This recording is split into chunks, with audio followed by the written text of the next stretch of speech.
오늘 우리에게 주신 하나님의 말씀은 누가복음 15장 1절에서 10절입니다. 모든 세리와 죄인들이 말씀을 들으러 가까이 나아오니 바리새인과 서기관들이 수군거려 이르되 이 사람이 죄인을 영접하고 음식을 같이 먹는다 하더라. 예수께서 그들에게 이 비유로 이르시되 너희 중에 어떤 사람이 양 100마리가 있는데 그 중에 하나를 잃으면 99마리를 들여두고 그 잃은 것을 찾아내기까지 찾아다니지 아니하겠느냐. 또 찾아낸즉 즐거워 어깨에 메고 집에 와서 그 벗과 이웃을 불러 모으고 말하되 나와 함께 즐기자. 나의 잃은 양을 찾아내었노라 하리라.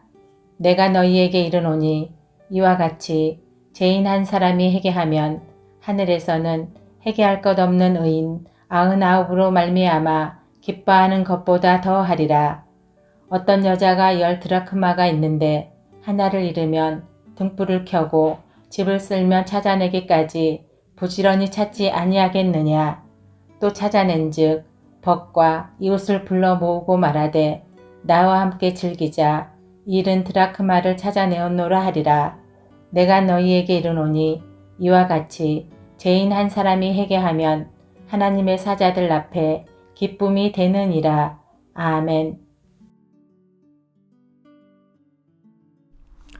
누가복음 15장은 세 가지 비유의 내용으로 구성이 되어 있습니다. 잃어버린 양의 비유와 잃어버린 드라크마 비유, 그리고 내일 살펴볼 잃어버린 아들의 비유입니다. 이 세 가지 비유는 모두 내용은 다르지만 주제는 같습니다. 바로 잃어버린 것의 소중함과 그것을 다시 찾았을 때의 기쁨을 이야기합니다. 오늘 본문을 통해서 예수님께서 잃어버린 죄인을 얼마나 사랑하시는지 예수님의 그 뜨거운 마음을 알 수 있는데요. 오늘은 잃어버린 양의 비유와 잃어버린 드라크마 비유를 살펴보겠습니다. 1절을 보시면 세리와 죄인들이 예수님께 가까이 나아왔습니다. 그 이유가 무엇일까요? 바로 예수님이 좋았기 때문입니다. 예수님은 세리와 죄인들의 친구였습니다. 예수님께서 늘 세리와 죄인들을 만나주시고 그들을 환영해 주셨기 때문에 그 좋으신 예수님을 만나고 싶고 또 그분의 말씀을 듣기 위해서 이 세리와 죄인들은 예수님께로 가까이 나온 것입니다. 또 예수님의 제자 가운데 세리 출신 마태도 있었습니다. 당시 세리를 제자로 선택하는 랍비는 없었습니다. 그건 있을 수가 없는 일이었습니다. 오직 예수님만이 세리를 제자로 선택하셨습니다. 바로 이러한 이유들이 세리와 죄인들이 예수님을 가까이 오게 했을 것입니다. 그런데 그때 바리새인과 서기관들은 이것을 못마땅하게 여긴 것이죠. 왜냐하면 죄인들과 함께 식사를 하고 교제를 나눈다. 이것은 그들에게 굉장히 껄끄러운 사건이었습니다. 세리는 로마 정부를 위한 자들이고 동족의 피를 빨아먹는 자들로서 당시 이스라엘과 하나님께 반역자로 분류된 그런 부정한 자들이었습니다. 죄인들은 율법을 지키지 않는 부도덕한 사람으로 불리한 사람들이죠. 예수님 가까이에 있었던 창기들도 여기에 포함됩니다. 이런 율법에 어긋난 부정한 사람들과 어울리는 예수님의 태도에 종교인들은 굉장히 싫어했습니다. 이 마음을 아신 예수님께서 오늘 세 가지 비유를 말씀하시는데요. 첫 번째 비유가 잃어버린 양을 찾는 목자의 비유입니다. 3절에서 7절까지 내용인데요. 어느 날 한 사람이 양 100마리 가운데 하나를 잃어버렸습니다. 그런데 이 사람은 99마리를 들여두고 그 한 마리를 찾기 위해서 광야로 나가게 됩니다. 양이 제 잘못으로 길을 잃었던 것이죠. 양을 발견할 때까지 찾게 되는데요. 이 사람은 99마리를 들여두고 한 마리 양을 찾게 되는 비효율적인 사랑을 선택합니다. 여러분, 양 한 마리 없다고 망하는 것도 아니고 아직 목자에게는 99마리의 양이 남아있지 않습니까? 마치 한 마리 양 때문에 99마리의 양들을 위험 속에 방치하는 것 같습니다. 그런데 목자는 이러한 경제 논리에 휘둘리지 않습니다. 목자의 마음은 온통 잃어버린 양 한 마리에 가 있습니다. 그리고 목자는 양 한 마리를 찾을 때까지 찾아다닙니다. 목자는 잃어버린 양을 포기하지 않습니다. 그리고 목자는 드디어 잃어버린 양을 찾습니다. 얼마나 좋을까요? 잃어버린 양을 찾은 목자는 너무 기뻐서 그 양을 자기 어깨에 메고 집으로 돌아옵니다. 집에 돌아온 목자는 친구들과 이웃들을 초청해서 잃어버린 양을 되찾은 기쁨을 함께 나눕니다. 초대한 친구들과 이웃들을 맨 입으로 보내지 않았다면 꽤 비용이 들었을 것입니다. 하지만 목자에게 그건 아무 문제가 되지 않았습니다. 잃어버린 양을 다시 찾은 기쁨이 훨씬 더 컸기 때문입니다. 6절을 보게 되면 나의 잃은 양을 찾아내었노라 하리라 말씀합니다. 나의 양이라고 고백합니다. 여러분, 이것이 바로 하나님의 사랑입니다. 말을 듣지 않고 못나고 속썩인 그 양을 나의 양이라고 부르시는 거 보십시오. 이것이 바로 우리를 향한, 나를 향한 하나님의 사랑인 것입니다. 큰 잔치를 벌이는 이 목자의 기쁨, 이것이 한 영혼이 주님께로 돌아왔을 때에 하나님께서 누리는 기쁨입니다. 오늘 이 비유에서 잃어버린 양은 회개하는 죄인을 의미합니다. 그리고 잃어버리지 않는 99마리 양은 회개할 필요가 없는 의인들을 말합니다. 오늘 이 비유에서 회개할 필요가 없는 의인들은 지금 예수님의 이야기를 듣고 있는 바리새인들과 율법 교사들을 뜻하는 것이고, 회개하는 죄인은 세리들과 죄인들을 뜻하는 것이죠.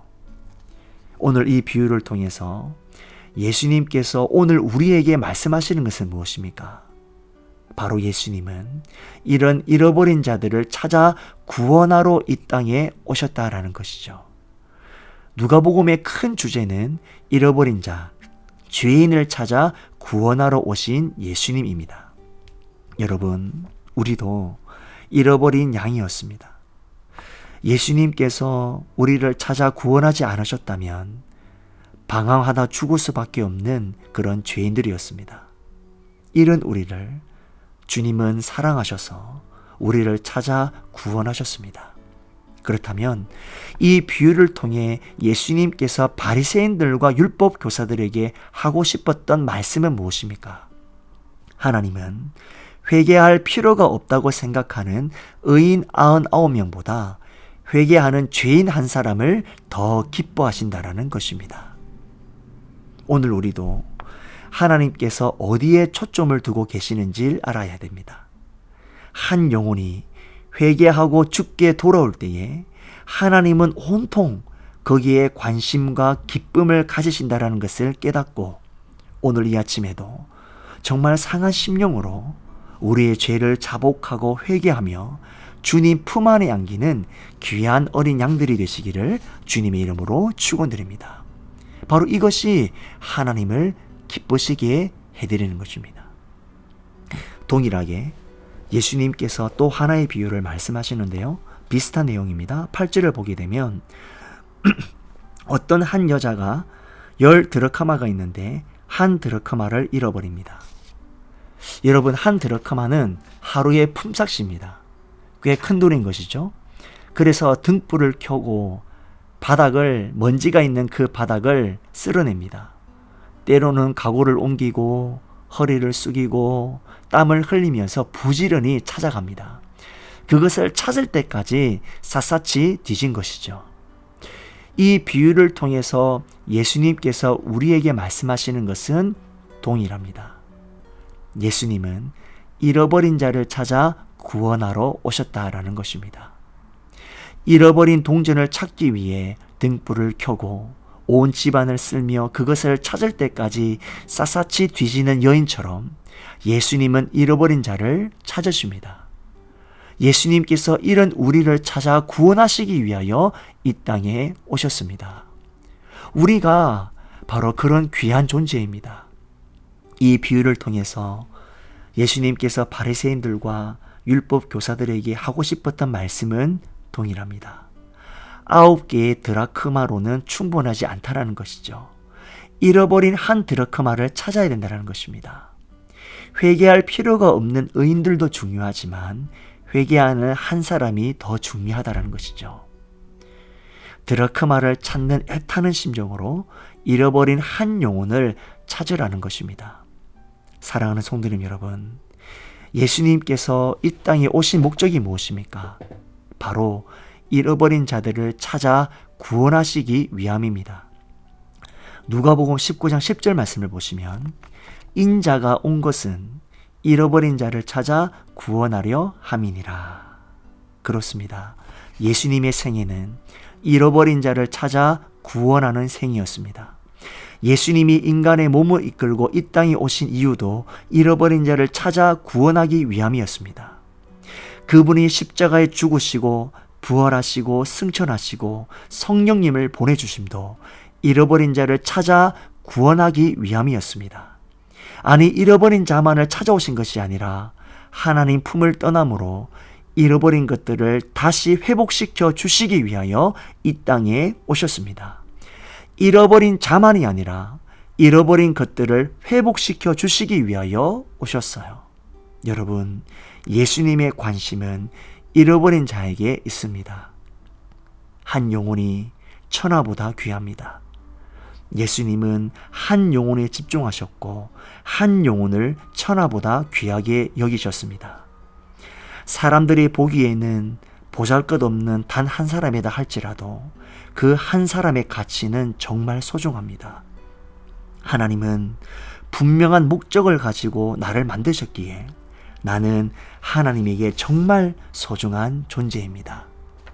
사랑하는 성도님 여러분, 누가복음 15장에 등장하는 이 비유의 공통점이 무엇입니까? 이런 것을 다시 찾았을 때에 모두 큰 잔치를 베풀었다라는 것이죠. 한 영혼을 향한 하나님의 사랑이 얼마나 큰 것인가를 말씀하는 것입니다. 한 영혼이 주께로 돌아올 때에 하나님 아버지께서 얼마나 기뻐하시는지를 보여주고 있습니다. 여기서 잔치란 오늘날 교회를 의미합니다. 여러분, 교회는 잔치와 같습니다. 잃어버린 자들을 찾고 구원을 주신 하나님께 경배와 찬양을 돌리는 부름받은 자들의 모임이기 때문입니다. 우리 서문교회가 구원의 잔치가 날마다 일어나는 기쁨의 교회가 되기를 소망합니다. 우리 모두 하나님 아버지의 마음을 회복하여서 올 한 해 주님의 기쁨이 나의 기쁨 되어서 구원잔치에 날마다 참여하는 믿음의 주인공이 되시기를 주님의 이름으로 축원드립니다. 함께 기도하겠습니다. 첫 번째는 회개하는 한 영혼을 소중히 여기고 기뻐하는 우리가 되게 하여 주시옵소서. 둘째로 우리 교회가 구원의 잔치가 날마다 일어나는 교회가 되게 하여 주시옵소서. 합심으로 기도하겠습니다.